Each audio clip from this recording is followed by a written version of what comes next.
మా యువతను చూస్తున్నా చాలా జోరుగా ఉన్నారు, హుషారుగా ఉన్నారు.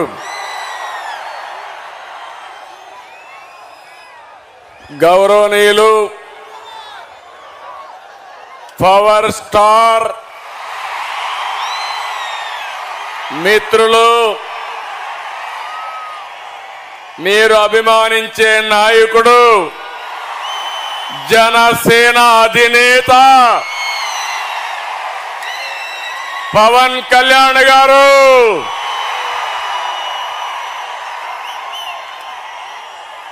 గౌరవనీయులు నటసింహ బాలకృష్ణ గారు, తెలుగుదేశం జనసేన వేదిక పైన అగ్రనాయకత్వం అంతా ఉన్నారు. ఆ నాయకత్వానికి నా ముందర మిమ్మల్ని చూస్తా ఉంటే కొండనైనా బద్దలు చేస్తామనే ధైర్యం ఇచ్చినటువంటి తెలుగుదేశం జనసేన సైనికులందరికీ అభినందనలు, శుభాభినందనలు. తెలుగు జన విజయకేతనం జెండా సభ ఇది.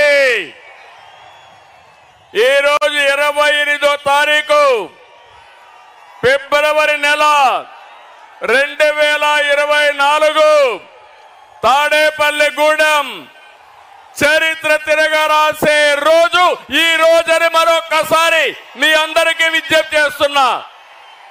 అవునా కాదా తమ్ముళ్ళు అని మిమ్మల్ని అడుగుతున్నా. అవునా కాదా ఆడబిడ్డలని మిమ్మల్ని అడుగుతున్నా. రాష్ట్రాన్ని తమ్ముళ్ళు మనం ఇక్కడ మాట్లాడుకునేది బయట కూడా చూపించాలి. నాకు ఎదురుగా ఉండే అందరూ మీ జెండాలు దించాలి. తెలుగుదేశం జనసేన జెండాలు దించి మీటింగ్ అవుతానే మళ్ళా ఎగరేద్దాం. కొంచెం దించండి, లేకుంటే మడిచి పెట్టుకోండి. బ్యానర్ కూడా తమ్ముడు, బ్యానర్ కూడా భీమవరం బ్యానర్ కూడా నువ్వు సంసిద్ధం నాకు తెలుసు. బ్యానర్ కూడా దించండి దయచేసి. క్రమశిక్షణ కలిగిన మా తమ్ముళ్ళు, యువత, మనం పోరాడవలసింది. వైఎస్ఆర్ కాంగ్రెస్ దొంగలున్నారు, దొంగల పైన పోరాడుతున్నాం. రాష్ట్రాన్ని కాపాడుకోవడం కోసం రెండు పార్టీలు కలిసిన తర్వాత జరుగుతున్న మొదటి ఎన్నికల ప్రచార సభ ఇది. ఈ సభ ఆంధ్రప్రదేశ్ రాష్ట్రం యొక్క దశ దిశ మార్చబోతుంది. అహంకారంతో రాష్ట్రాన్ని విధ్వంసం చేసిన పాలకుల్ని తరిమి తరిమి కొట్టడానికి ప్రజలు సిద్ధంగా ఉన్నారు. ఈ తాడేపల్లిగూడెం సభ చూస్తే తాడేపల్లి ప్యాలెస్ కంపించిపోతుంది. అవునా కాదా అని మిమ్మల్ని అడుగుతున్నా. ఈ సభ స్పందన శుభ సూచకం. త్వరలో రాష్ట్రానికి మళ్ళీ నవోదయం అది జరుగుతుంది. వచ్చే ఎన్నికలు రాష్ట్రానికి అత్యంత కీలకం. అందుకే రెండు పార్టీలు కలిసి బరిలో దిగాయి. మేము చేతులు కలిపింది మా కోసం కాదు, మా పార్టీల అధికారం కోసం కాదు, నా కోసమో పవన్ కళ్యాణ్ గారికి అధికారం కోసం కాదని మరొకసారి మీ అందరికీ విజ్ఞప్తి చేస్తున్నాను. మేము చేతులు కలిపింది రాష్ట్రం కోసం, 5 కోట్ల భవిష్యత్తు కోసం. ఇక్కడుండే యువత, విద్యార్థులు, పుట్టిన బిడ్డల కోసం, పుట్టబోయే బిడ్డల కోసం, వారి భవిష్యత్తు కోసం మేము కలిశామని చెప్పి కూడా నేను మీకు తెలియజేస్తున్నా. విధ్వంసమైన రాష్ట్రాన్ని నిలబెట్టడానికి చేతులు కలిపాం. హత్యకు గురైన ప్రజాస్వామ్యాన్ని తిరిగి బతికించడానికి మేము చేతులు కలిపాం. దెబ్బతిన్న రైతాంగం కోసం, మీ బిడ్డల ఉద్యోగాల కోసం కలిసి బరిలో దిగాం. ప్రభుత్వ బాధలతో చిత్రమవుతున్న పేదవాడిని కాపాడడానికి ఇద్దరం కలిసి అడుగేస్తున్నాం. మా పొత్తు వైసీపీ విముక్త ఆంధ్రప్రదేశ్ కోసం, తెలుగువాడి ఆత్మగౌరవాన్ని కాపాడడం కోసం నేను అడుగుతున్నా. తెలుగు వారికి రోషం ఉందా తమ్ముళ్ళు అని అడుగుతున్నా. మాకు రోషం ఉంది, సత్తా చూపిస్తామని గట్టిగా చప్పట్లు కొట్టి హర్షాన్ని ఆమోదాన్ని తెలియజేయండి. ఒక వ్యక్తి అహంకారం వల్ల జరిగిన నష్టాన్ని ఒక సీనియర్ నేతగా నేను చూస్తూ ఊరుకొండలేను. అదే సమయంలో ప్రశ్నించే, ఎదిరించే తత్వం ఉన్న పవన్ కళ్యాణ్ కూడా మౌనంగా ఉండలేరని మరొక్కసారి మీకు విజ్ఞప్తి చేస్తున్నా. అందుకే ఇది ప్రజలు కుదిర్చిన పొత్తు, జనం కోరుకున్న పొత్తు, రాష్ట్రంలో వెలుగు నింపే పొత్తు. అవునంటే గట్టిగా ఆమోదం తెలియజేయండి. రాష్ట్ర పునర్నిర్మాణం కోసం మాతో చేతులు కలపండి, మాతో అడుగేయండి మనస్ఫూర్తిగా మిమ్మల్ని అందరినీ కోరుకుంటున్నా. అదే సమయంలో మీరు ఒక్కసారి చూస్తే రాష్ట్ర పరిస్థితి అందరం అర్థం చేసుకోవాలి. 2014 గతాన్ని ఒకసారి నెమరు వేసుకుని భవిష్యత్తుకు నాంది పలకాల్సిన బాధ్యత మనందరికీ ఉంది. 2014 ఏ విధంగా ఉందో ఒక్కసారి మీరు ఆలోచిస్తే, విభజన జరిగింది, హేతుబద్ధత లేదు. కానీ ఆ రోజు మీరు చూస్తే పవన్ కళ్యాణ్ గారు ఎన్నికల ముందే ఇప్పుడు నేను పోటీ చేయడం కాదు, రాష్ట్రాన్ని కాపాడుకోవాలి కాబట్టి తెలుగుదేశం బీజేపీ ప్రభుత్వానికి సమర్థిస్తామని స్వచ్ఛందంగా ముందుకొచ్చిన వ్యక్తి పవన్ కళ్యాణ్ గారిని మరొకసారి విజ్ఞప్తి చేస్తున్నా.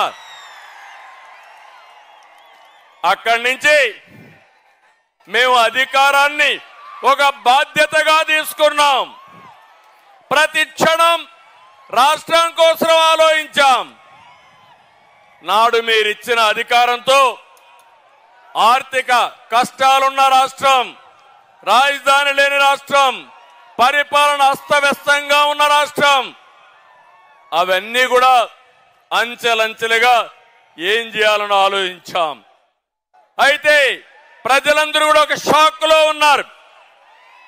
విభజన జరిగింది, హైదరాబాద్ నగరం పోయింది, మాకు పింఛన్లైనా ఇవ్వగలుగుతారా, రాష్ట్ర భవిష్యత్తు ఉంటుందా అని ఆలోచించే సమయంలో ఆ రోజు అనేక కార్యక్రమాలు చేశాం. ఒక విషయం ఇక్కడ గుర్తుపెట్టుకోవాలి, ఆంధ్ర రాష్ట్రంలో అన్ని వనరులు ఉన్నాయి. యువత ప్రపంచాన్ని జయించే శక్తి తెలుగు తమ్ముళ్లకు ఉంది, అది ఆంధ్రప్రదేశ్ సొంతమని యువతకు విజ్ఞప్తి చేస్తున్నా. అదే కాదు, సమర్థవంతమైన ప్రజలున్నారు, పోలవరం లాంటి నదులున్నాయి, ఇంకో పక్క సముద్ర తీరం ఉంది, బంగారు పండించే భూములున్నాయి, పండే భూములున్నాయి. అన్నదాతగా, అన్నపూర్ణగా ఆంధ్రప్రదేశ్ పేరు వచ్చిందంటే గోదావరి డెల్టా, కృష్ణా డెల్టాలే కారణం అని చెప్పి కూడా నేను మీకు తెలియజేస్తున్నా. అలాంటి రాష్ట్రాన్ని బాగు చేయాలనే సంకల్పంతో మేము ముందుకు పోయాం. ఆ రోజు 2029కి విజన్ డాక్యుమెంట్ తయారు చేశాం. అమరావతి హైదరాబాద్ కంటే మిన్నగా ఒక రాజధాని ఉండాలని, ప్రపంచమే గుర్తించే విధంగా చేయాలని ఆ రోజు రూపకల్పన చేశాం. పోలవరం పూర్తి చేసి రాష్ట్రంలో ప్రతి ఒక్క ఎకరాకు నీళ్లు ఇవ్వాలని ఒక ఉన్నతమైన సంకల్పంతో ముందుకు పోయాం. కానీ మీరు చూస్తే కేంద్రం నుంచి 11 విద్యా సంస్థల్ని, ఐఐటి గాని, ఐఐఎం గాని, సెంట్రల్ యూనివర్సిటీ గాని, all India institution of medical science గాని ఇవన్నీ తీసుకొచ్చాం. అదే మాదిరిగా ఆ రోజు మీరు చూస్తే ఢిల్లీకి వెళితే రాష్ట్రం కోసం వెళ్ళాం, ప్రాజెక్టుల కోసం వెళ్ళాం. ఆ రోజు అనేక విషయాల్లో సాధించుకొని తిరిగి వచ్చాం. ప్రపంచమంతా తిరిగి యువతకు ఉద్యోగాలు ఇవ్వాలని 16 లక్షల కోట్ల రూపాయలు పెట్టుబడులు తెచ్చాం. 10 లక్షల మందికి ఉద్యోగాలు ఇచ్చాం. ఈ రోజు మీరు చూస్తా ఉంటే ఇవన్నీ కూడా ఇటుక పేర్చి కట్టినటువంటి సౌదాన్ని జగన్ వచ్చి ఒక గొడ్డలి పెట్టుతో మొత్తం నాశనం చేసే పరిస్థితికి వచ్చాడని చెప్పి కూడా నేను మీకు తెలియజేస్తున్నా. తమిళలో ఇక్కడ మీరున్నారు. ఈ రోజు రాష్ట్రంలో ఒక సైకో పాలన ఉంది, అవునా కాదా అని మిమ్మల్ని అడుగుతున్నా. ఉంది అంటే చేలిపైకి ఎత్తండి. ఏ రాష్ట్రంలో అయినా సైకో పాలన ఉందా అని మిమ్మల్ని అడుగుతున్నా. ఏ ముఖ్యమంత్రినైనా సైకో అన్నారా అని మిమ్మల్ని అడుగుతున్నా. గట్టిగా చెప్పండి, రాష్ట్రం అంతా వినపడాలి. మా పొత్తు కూడా ఎందుకో మీరు ఆలోచిస్తే మీకు ఒక అవగాహన వస్తుంది. ఏ ముఖ్యమంత్రి అయినా ఒక అభివృద్ధి కార్యక్రమాలు చేసి తద్వారా పరిపాలన చేస్తారు. కొత్తగా ముఖ్యమంత్రి అయిన వ్యక్తి ఒక పక్కన మీరు చూస్తే ఒక సంక్షేమము, ఒక అభివృద్ధికో నాంది పలుకుతారు. కానీ దురదృష్టం, ఈ ముఖ్యమంత్రి మొట్టమొదటిసారిగా మా ఇంటి పక్క నుండి ప్రజా వేదిక కూల్చి ఈయన పరిపాలన ప్రారంభించాడంటే ఎలాంటి వ్యక్తో ఒక్కసారి మీరు ఆలోచించుకోండి. అది ఇతని నిజమైన నైజం. ఏది కూడా ఒక పద్ధతి ప్రకారం చేయకుండా ఎక్కడికక్కడ ఒక విధ్వంసానికి దారి తీశాడు. ఒక పక్కన మీరు చూస్తే మీడియాని కంట్రోల్ చేయడం కోసం, ప్రతిపక్షాలని కంట్రోల్ చేయడం కోసం, మమ్మల్ని తిరగనీయకుండా చేయడం కోసం జీవో నెంబర్ 1 తీసుకొచ్చాడు. నియంత్రణ పెట్టాడు, మీటింగ్లు అడ్డుకున్నాడు, ప్రజాస్వామ్యాన్ని అపహాస్యం చేశాడు. అది తీసుకొచ్చి ఈ నిష్ట ప్రకారం ఎన్నికల ముందు ముద్దులు పెట్టిన ముఖ్యమంత్రి ఎన్నికల తర్వాత మీడియా పైన అందరిపైన పిడిగుద్దులు గుద్దే పరిస్థితికి వచ్చాడంటే ఇది ఇతని స్వభావం. అదే అహంకారం ఇతనికి. ఇంకో పక్క మీరు చూడండి, ఈస్ట్ గోదావరి జిల్లాలో డ్రైవర్ సుబ్రహ్మణ్యాన్ని చంపి ఈయన కారులో, ఎమ్మెల్సీ కారులో డోర్ డెలివరీ చేశాడంటే ఎలాంటి అహంకారమో మీరు ఒక్కసారి ఆలోచించుకోవాల్సిన అవసరం ఉంది. అన్నా క్యాంటీన్ పెడితే 5 రూపాయలకే ఒక పూట తిండి పెడితే అలాంటి అన్నా క్యాంటీన్ని మూసేయడమే కాదు, అన్నా క్యాంటీన్ ద్వారా అన్నం పెట్టకూడదన్న దుర్మార్గుడు. అలాంటి వాడిని మీరు చూస్తే ఇది ఒక పెత్తందారీ వ్యవస్థకు నిదర్శనం అని చెప్పి కూడా నేను మీకు తెలియజేస్తున్నా. రాజధానిని అడ్డుకున్నారని ఆ రాజధాని మీద శాసన మండలిలో బిల్లు పాస్ చేశారని శాసన మండలి రద్దు చేయాలని పోయాడంటే ఎంత అధికార దుర్వినియోగం మీరు ఆలోచించుకోవాల్సిన అవసరం ఉంది. మాస్క్ అడిగిన దళిత డాక్టర్ సుధాకర్ని పిచ్చోడిని చేసి చంపేశారు. ఇది అతని అరాచకానికి పరాకాష్ట అని చెప్పి కూడా నేను మీకు తెలియజేస్తున్నా. రాజధానిలో విట్ ఉంటే, ఎస్ఆర్ఎం ఉంటే, అమృత లాంటి యూనివర్సిటీలు ఉంటే 15,000 మంది బయట వాళ్ళు వచ్చి చదువుకునే పరిస్థితి క్రియేట్ చేసి అవన్నీ తెలుగుదేశం పార్టీ పెట్టారనే దురుద్దేశంతో రోడ్లు కూడా వేయకుండా, నీళ్లు కూడా ఇవ్వకుండా, కడాన మట్టి కూడా రోడ్డు మీద ఉంటే తవ్వకపోయిన దుర్మార్గులు అని చెప్పి నేను మీకు తెలియజేస్తున్నా. అది మూర్ఖత్వం. ఇంకో పక్క నిన్నే చూశారు, international cricket player Hanuma Vihari YCP వేధింపులు తట్టుకోలేక పారిపోయాడంటే ఎంత టెర్రరిజమో ఒక్కసారి మీరు గుర్తుపెట్టుకోవాల్సిన అవసరం ఉంది. కడాన మీరు ఒక్కసారి ఆలోచిస్తే తన సొంత చెల్లెలు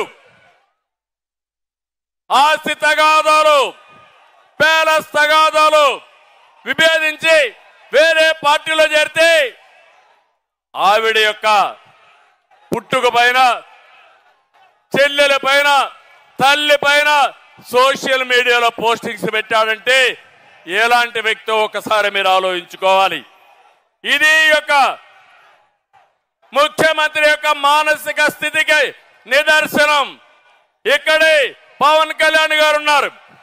ఇప్పటంలో మీటింగ్ పెట్టారు, సభకు స్థలం ఇచ్చారు. సభకు స్థలం ఇస్తే ఆ కసితో రోడ్డు వెడల్పు పేరుతో ప్రొక్లైన్లు తీసుకుపోయి ఎక్కడికక్కడ ఇండ్లన్నీ కూలగొట్టాడంటే అది ఈ ముఖ్యమంత్రి యొక్క విధానం. నాకు ఒక విషయం గుర్తొస్తుంది. నేను ముఖ్యమంత్రిగా ఉన్నప్పుడు తిరుపతిలో ఒక సంఘటన జరిగింది. ఇది యథార్థ కాదా మీరందరూ అర్థం చేసుకోవాల్సిన అవసరం ఉంది. ఒక వ్యక్తి ప్రతిరోజు ఆడవాళ్ళని చంపేసేవాడు. ఎవరైతే ఒంటరిగా పశువులు మేపుతా ఉంటే, ఎవరైతే ఇంట్లో ఒంటరిగా పడుకుంటే అక్కడికి పోయి క్రూరంగా రాళ్లతో కొట్టి చంపేసేవాడు. నేను ముఖ్యమంత్రిగా పోలీసులను అడిగాను, ఎందుకు జరుగుతున్నాయని అడిగాను. ఇమీడియట్ గా పట్టుకోమని ఆదేశాలు ఇచ్చాను, చేయలేకపోయారు. తర్వాత అన్ని కూడా ఎంక్వైరీ చేసి పట్టుకుంటే ఒక వ్యక్తి ఒక నేరాలు చేసి జైలుకు పోయి వచ్చిన వ్యక్తి ఎక్కడికక్కడ హత్యలు చేసే పరిస్థితికి వచ్చాడు. అతనికి ఎక్కడో మహిళల పైన ద్వేషం వచ్చింది. ఆ ద్వేషంతో మహిళల్ని చంపడమే పనిగా పెట్టుకుని 40 మందిని చంపేశారు. ఆ తర్వాత అతను పట్టుకొచ్చి పోలీస్ స్టేషన్లో పెట్టి జైల్లో పెట్టి కేసులు ఎంక్వైరీ అవుతా ఉంటే రాజంపేట నుంచి వస్తూ ఎన్కౌంటర్లో చనిపోయే పరిస్థితికి వచ్చాడు.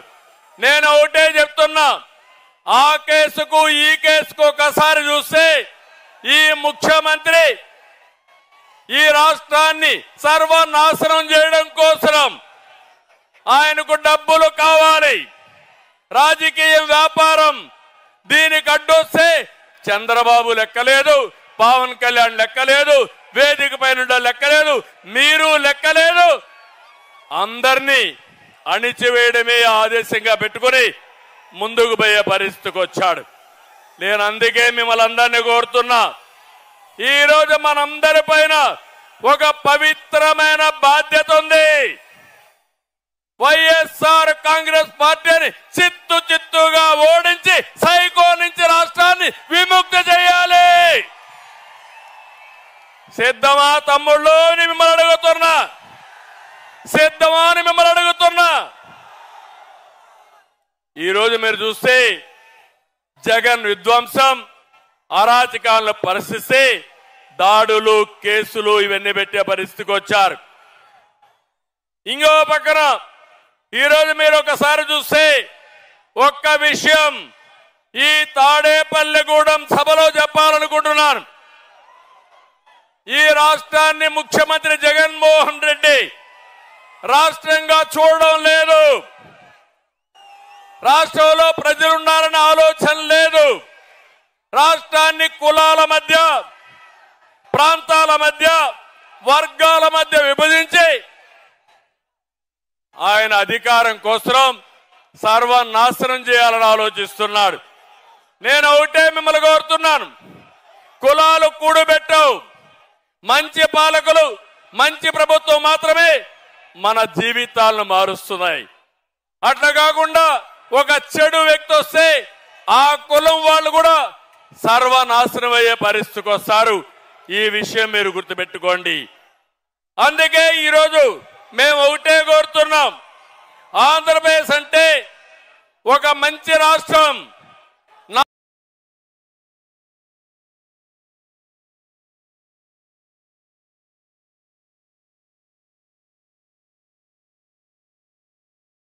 అవసరమైతే ఎలాంటి త్యాగాలు చేయడానికైనా మేము సిద్ధంగా ఉన్నామని మరొకసారి విజ్ఞప్తి చేస్తున్నా. ఏం తమ్ముళ్ళో మీరు సిద్ధమా అని మిమ్మల్ని అడుగుతున్నా. టీవీలు చూసే ఆడబిడ్డలో మీరు సిద్ధమా అని మిమ్మల్ని అడుగుతున్నా. ఇంకో పక్క ఎన్ని విధాలుగా ప్రయత్నం చేశారు పవన్ కళ్యాణ్ గారి మీద. విమానంలో వస్తే వీళ్ళబ్బ సొత్తు మారిగా విమానాశ్రయానికి రావడానికి వీలు లేదంట.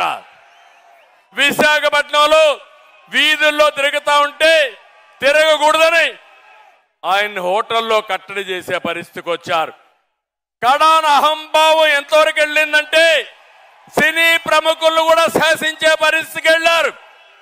సినిమా టికెట్ల పేరుతో మహానటుడు చిరంజీవిని, మహాదర్శకుడు రాజమౌళిని అవమానించే స్టేజ్కి వెళ్లారు. నేను బాధపడ్డా, చాలా వరకు నొచ్చుకున్నా. జీవితంలో ఇలాంటి జరగకూడదు అనుకున్నా, అలాంటి జరిగే పరిస్థితి వచ్చింది. అందుకే నేను మిమ్మల్ని అందరినీ ఒకే విషయం అడుగుతున్నా. వై నాట్ 175 అంటున్నాడు జగన్. మేము అడుగుతున్నాం, ఏమి పొడిచావని నీకు ఓటేయాలి. వై నాట్ 75 కాదు, వై నాట్ జాబ్ క్యాలెండర్? సమాధానం చెప్పు. Why not DSC? Why not ఉచిత ఇసుక? ఇప్పుడే మిమ్మల్ని చూస్తా ఉంటే నాకు అనిపిస్తుంది, వై నాట్ 175 కాదు తమ్ముళ్ళు, వై నాట్ పులివెందల? అవునా కాదా? పులివెందల్లో కూడా ఓడించాలా లేదా? ఓడించాలంటే తాడేపల్లి శబ్దం పులివెందలు నిలబడాలి. గట్టిగా చెప్పండి.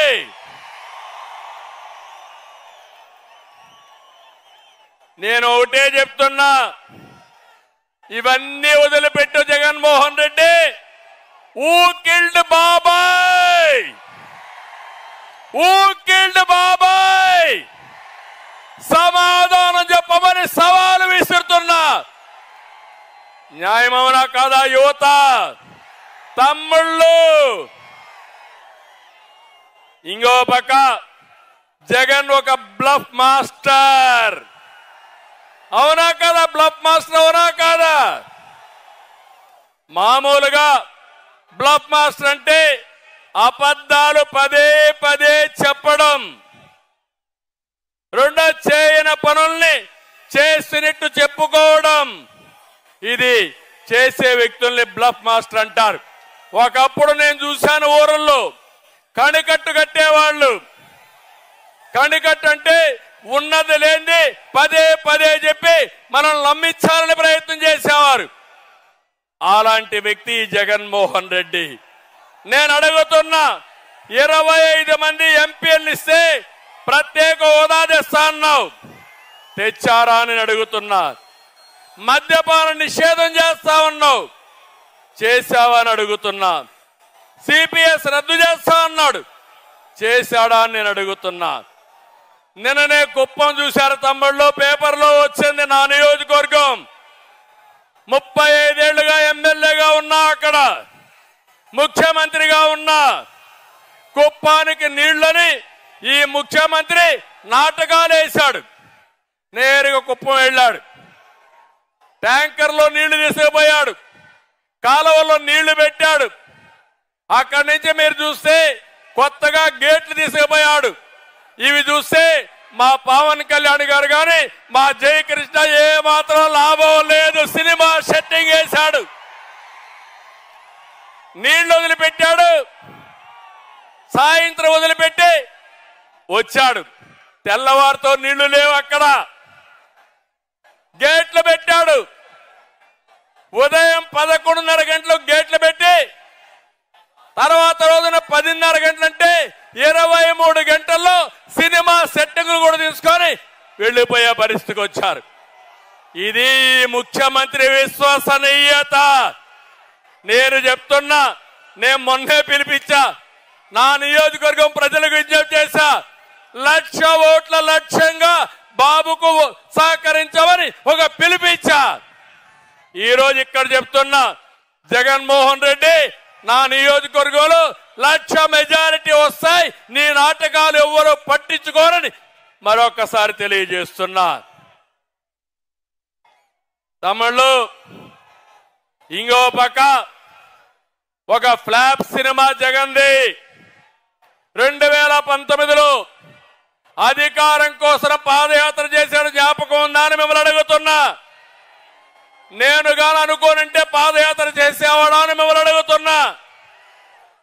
నాకు ఒక్క అవకాశం ఇవ్వండి అని బుగ్గలని మీరాడు, జ్ఞాపకం ఉందా అని అడుగుతున్నా. ముద్దులు పెట్టాడు, జ్ఞాపకం ఉందా అని అడుగుతున్నా. ఇవన్నీ కూడా పెట్టి పెద్ద పెద్ద ట్రైలర్స్ రిలీజ్ చేశాడు. మీరు అనుకున్నారు బాహుబలి సినిమా చూపిస్తాడని చెప్పి అనుకున్నారు. 5 ఏళ్లు పరిపాలన చూశారు, ఎక్కడికక్కడ అట్టర్ ఫ్లాప్ అయింది. నమ్మి ఓట్లేసిన వారు చీకొడుతున్నారు. ఆ సినిమా అట్టర్ ఫ్లాప్. దీనికి సీక్వెల్ ఉండదు. ఒకటే తెలుసుకోవాలి తమ్ముళ్ళు, జనసేన సైనికులు, తెలుగుదేశం తమ్ముళ్ళు ఒకటే గుర్తుపెట్టుకోవాలి. అట్టర్ ఫ్లాప్ అయిన సినిమాకి మళ్ళా సీక్వెల్ ఉంటుందా తమ్ముళ్ళు?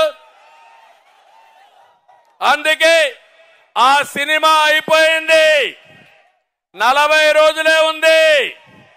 వైసీపీ రౌడీలకి రియల్ సినిమా 40 రోజుల తర్వాత చూపిస్తామని ఈ సభ ద్వారా హెచ్చరిస్తున్నా. జనసేన తెలుగుదేశం పొత్తు సూపర్ హిట్, అవునా కాదా? సూపర్ హిట్ అయితే గట్టిగా చప్పట్లు కూడా చెప్పండి. నీ కుట్రలు, నీ కుతంత్రాలు అట్టర్ ఫ్లాప్, విధ్వంసానికి ఒక ఫుల్ స్టాప్. అందుకే TDP Janasena winning team, YSR Congress party cheating team, అవునా కాదా? తెలుగుదేశం జనసేన గట్టిగా చెప్పాలి, విన్నింగ్ టీం అని. Telugu Desam Janasena, YSR Congress party cheating team, YSR Congress party. ఒకటే గుర్తుపెట్టుకోండి, ప్రశాంతమైన రాష్ట్రంలో హింస, దాడులు, కేసులతో జగన్ అగ్గిరాజేశాడు. అంతటా అశాంతి, ప్రతి ఒక్కరిలో కోపం, ఆవేశం ఉన్నాయి. ఇప్పుడు అదే అగ్గితో మా తమ్ముళ్ళందరూ తెలుగుదేశం జనసేన తమ్ముళ్ళు వైఎస్ఆర్ కాంగ్రెస్ పార్టీని తగలబెట్టడానికి సిద్ధంగా ఉన్నారు. దీనికి వాయువు కూడా తోడైంది. ఎవరు తమ్ముళ్ళు ఆ వాయువు? ఎవరా వాయువు? పవన్ కళ్యాణ్ గారు.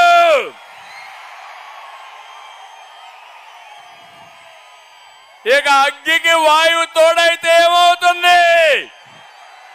వైఎస్ఆర్ కాంగ్రెస్ పార్టీ బుగ్గైపోతుంది. అవునా కాదా అని మిమ్మల్ని అడుగుతున్నా. అందుకే ఈరోజు మీ అందరికీ ఒకటే విజ్ఞప్తి చేస్తున్నా. మేమిద్దరం కలయిక ఈ రాష్ట్ర భవిష్యత్తు కోసం చేసిన కలయిక.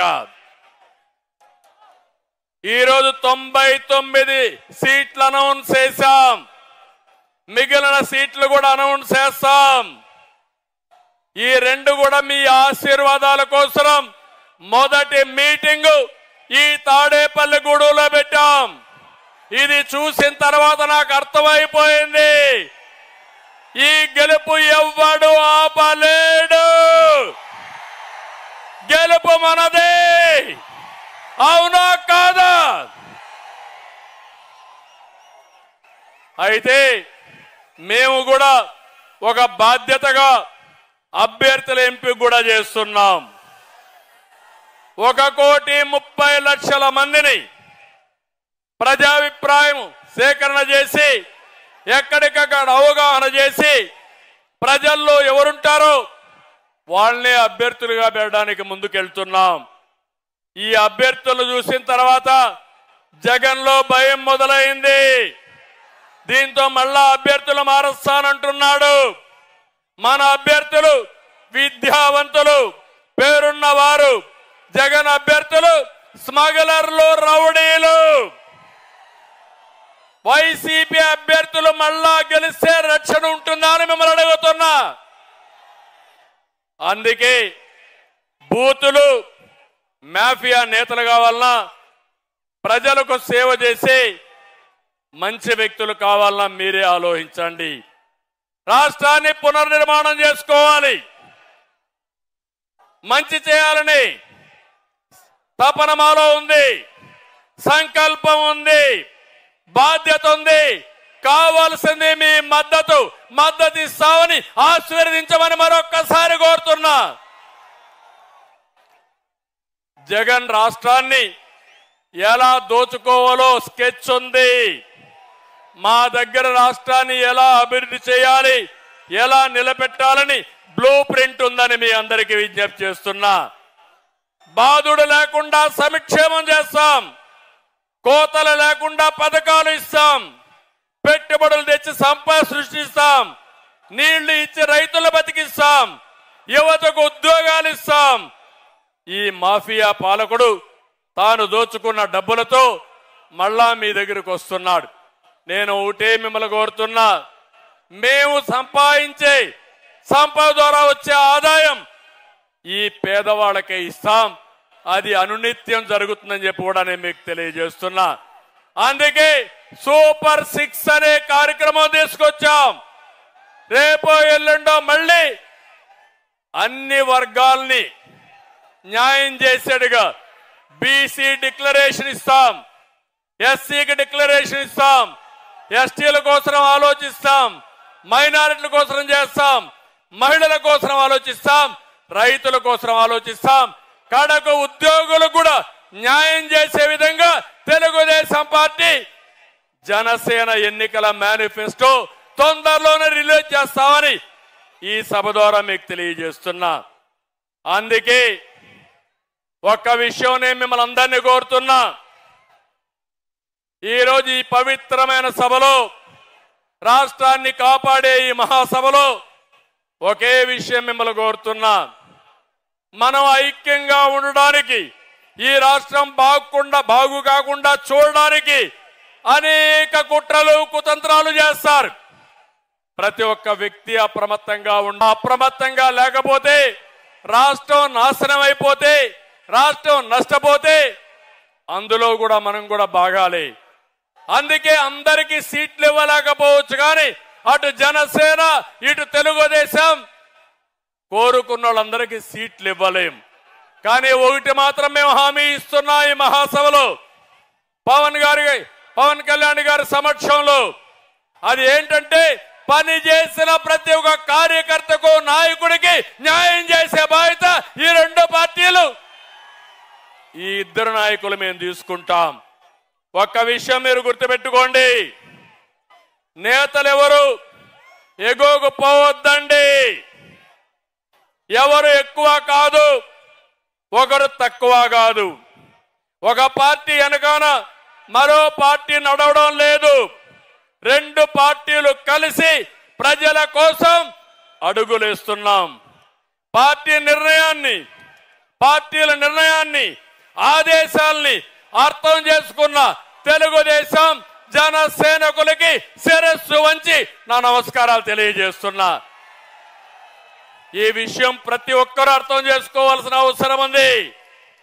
ఒక అనుభవంతో చెప్తున్నా, రాష్ట్రానికి న్యాయం చేయాలనే సంకల్పంతో పవన్ కళ్యాణ్ గారు, నేను ఈ మహా ఉద్యమానికి శ్రీకారం చుట్టామని చెప్పి కూడా నేను మీకు తెలియజేస్తున్నా. ప్రజల జీవితాల్ని ఛిద్రం చేసిన ఫ్యాన్ని టీడీపీ జనసేన కొట్టే దెబ్బకు ముక్కలైపోవాలి. చేస్తారా తమ్ముళ్ళు మిమ్మల్ని అడుగుతున్నా. కలిసి పని చేయండి, కసితో పనిచేయండి, కష్టపడి పనిచేయండి. అలాంటి కార్యకర్తలకు నష్టం జరగకుండా చూసే బాధ్యత మాది. పొత్తు గెలవాలి, రాష్ట్రం నిలవాలి, ప్రజల బ్రతుకులు వెలగాలి. టీడీపీ జనసేన పొత్తు సూపర్ హిట్. ఆంధ్రప్రదేశ్ ఇక అన్స్టాపబుల్.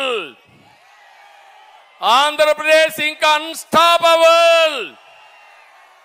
అందుకే అడుగుతున్నా, గట్టిగా పౌరుషంగా చెప్పాలి.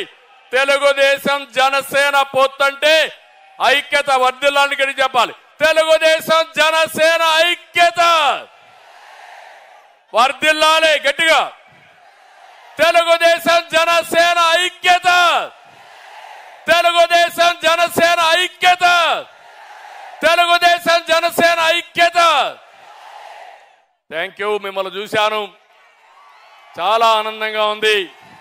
ఈ ఉత్సాహం చూసిన తర్వాత గెలుపు మనదే.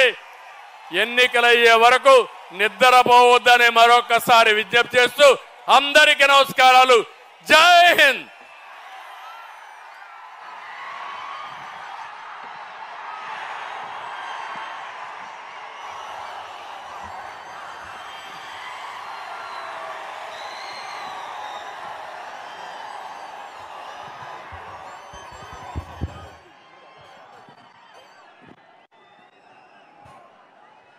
పెద్దలు చంద్రబాబు నాయుడు గారికి ప్రత్యేకంగా ధన్యవాదాలు తెలుపుతూ, ఇంత అద్భుతమైన సభ మనం నిర్వహించుకోగలిగామంటే చాలామంది దీనికోసం కృషి చేశారు.